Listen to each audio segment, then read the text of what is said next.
France Info. Nous sommes le lundi de Pentecôte et depuis 15 ans en France, ce n'est plus tout à fait un jour férié comme un autre depuis que le gouvernement de Jean-Pierre Raffarin a instauré cette journée de solidarité. C'était juste après la canicule de 2003. Les salariés français doivent donc travailler un jour de plus sans être payés, l'argent récolté servant à financer la dépendance des personnes âgées ou handicapées. Bonjour Joseph Touvenel. Bonjour. Vous êtes le vice-président de la CFTC. D'abord une question pratique, puisque cette loi depuis 2003 a été assouplie. Aujourd'hui, ce n'est plus forcément le lundi de Pentecôte qui doit être travaillé. Est-ce qu'on sait combien de Français travaillent aujourd'hui ? Personne ne le sait. Personne ne le sait. Bon, ça part bien. C'est un bazar extraordinaire. Je note juste que d'ailleurs, si c'est de nouveau un jour férié, c'est grâce à une poignée de militants dont je suis. Ce qui veut dire que quand une mauvaise loi est votée, on peut la faire revenir en arrière.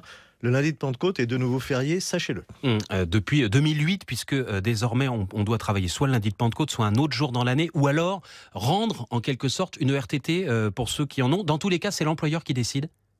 Dans presque tous les cas, c'est l'employeur qui décide, parce que c'est le chef d'entreprise. Mais de toute façon, il faut décorréler l'histoire de « on vous oblige à travailler sans être payé » du financement de la dépendance. Alors allons-y, justement, cette journée, elle doit permettre, on en parlait il y a quelques instants dans le journal, de dégager un peu moins de 3 milliards d'euros cette année pour financer la dépendance. Sur le principe, pour vous, est-ce qu'en 15 ans, elle a fait ou non ses preuves ?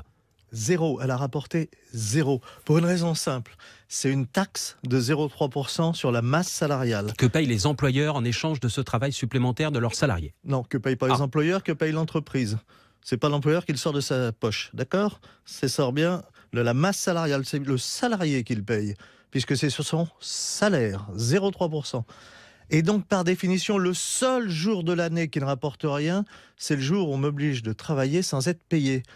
Parce que je ne suis pas énarque, mais je sais que 0,3% de zéro, ça fait zéro. C'est-à-dire la seule journée qui ne rapporte rien à la dépendance, c'est le jour où on me dit « vous devez travailler, mais vous n'êtes pas payé ». Vous êtes bien d'accord qu'au final, ces 3 milliards d'euros, ils existent, ils vont bien financer ce qu'ils sont censés faire. La c'est-à-dire... taxe sur les salaires existe, comme la TVA existe, comme les impôts sur le revenu existent. La taxe sur les salaires de 0,3% prélevés mensuellement existe. La journée de c'est le terme de solidarité. Quand on entend ce matin les 3 bénévoles qui sont morts, dire ça c'est de la solidarité. Qu'on arrête de faire de la com en nous disant qu'une taxe obligatoire et faire travailler des gens obligatoirement sans être rémunérés, c'est de la solidarité. Les mots ont un sens. La solidarité, c'est un acte volontaire.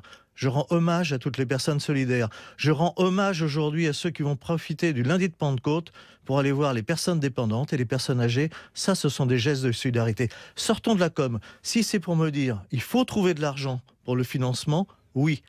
Une deuxième journée, me dit-on, ça veut dire doubler une taxe. Alors le gouvernement... Pour vous, c'est inenvisageable ? Non, c'est pas inenvisageable. Si le gouvernement veut doubler des taxes, c'est sa responsabilité. Qu'il ne nous parle pas de deuxième journée de solidarité. Qui nous disent... Qui taxe davantage les entreprises, oui, mais pas en faisant travailler plus les Français. Mais ça n'a rien à voir. Écoutez, je vous fais travailler pendant 1 mois sans vous payer. D'accord ? 0,3% du mois que vous ne toucherez pas, ça fera toujours 0. Ça, chacun peut le comprendre. Il faut séparer les deux. D'autant plus que quand l'État est patron de la SNCF, par exemple, on dit aux gens de la SNCF, et tant mieux pour eux, votre solidarité, les petits gars, ça va être 1 minute 52 par jour. De qui se moque-t-on ? Est-ce que les ministres sont solidaires ? On leur prend 0,3% de leurs revenus ? Non. Est-ce qu'un actionnaire, on lui prend 0,3% de ses dividendes ? Non. Ben voilà des endroits où on peut trouver de l'argent s'il en faut. Est-ce que aujourd'hui mon pharmacien qui ouvrira peut-être en faisant travailler gratuitement ses salariés, on va lui prendre 0,3% de son chiffre d'affaires ? Non. Eh bien Parce que les artisans et les indépendants aujourd'hui ne sont pas concernés ? Non. Ce sont uniquement les retraités et les retraités, et les salariés. vous l'avez dit, les retraités depuis quelques années et les salariés. Et le principe, franchement, on n'avait pas vu ça sur notre continent depuis la journée du Parti communiste en URSS. Le principe de dire à des salariés, on vous oblige à travailler sans être payé. Bien, le syndicaliste que je suis, le démocrate que je suis, dit non. Tout travail mérite salaire. Que de ce travail et de ce revenu. On me fasse payer des impôts, on me prenne une taxe, oui, et sans doute. Faut-il trouver d'autres ressources pour les solidarités ? Messieurs les députés, sur vos revenus, 0,3% comme pour les salariés. Voilà, ce sera le mot de la fin. Merci beaucoup Joseph Touvenel, vice-président de la CFTC, où on travaille donc aussi le lundi de Pentecôte, puisque vous êtes... Aujourd'hui c'est les grands pèlerinages pour nous. Les Mitterrandiens vont à la Roche de Solutré, comme chacun le sait. Au château de Presles, il y a les châtains de Et les Loutre-Ouvrière. vice-présidents vont sur France Info. Et les cathos font Paris-Chartres. Et puis ceux qui aiment les corridas sont à Nîmes. Vous voyez, il y a beaucoup de choses à faire le lundi de Pentecôte au lieu de faire de la com comme le gouvernement. Merci.